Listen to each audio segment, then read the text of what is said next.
I couldn't bear the idea of sending outside the country someone who grew up here, his or her entire life, the randomness of that.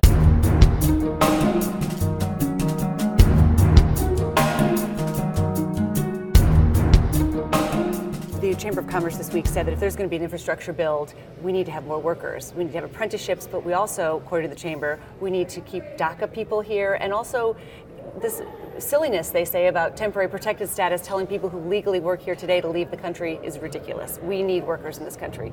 How do you think that feeds into the immigration debate? Well, I think there's a number of threads. You know, workers who are unemployed, and by the way, there's only 4% unemployment, so you can do the math on that, but people who think they're underemployed or people who think they're employed but they're at the edge of unemployment, they're not secure, view immigrants as a threat. Competition. It kind of doesn't almost matter from at a sentiment and gut level that over time, immigrants add to the economy. Right. Because they bring in skills, some skills, they certainly bring in work ethic by and large, and they mostly contribute to the economy. But you know something? There's a political event, it involves sentiment, and it's not necessarily ruled by reason in a lot of cases. But you'd like to see DACA resolved?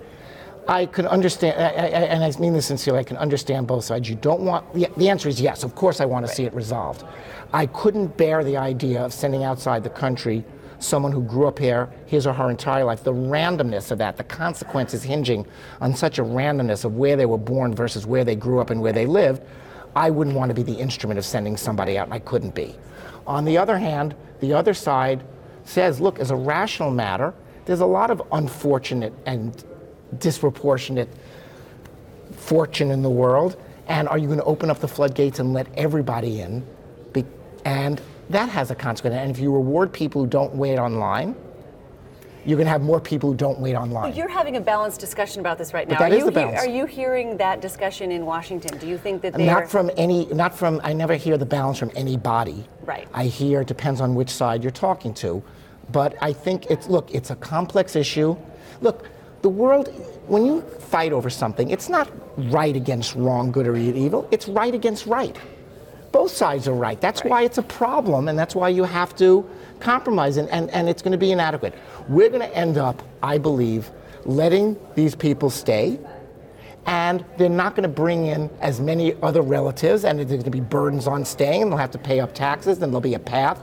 It'll be a longer path, and there's going to be a give and take on both sides. You can't make it too easy, but you shouldn't make it impossible.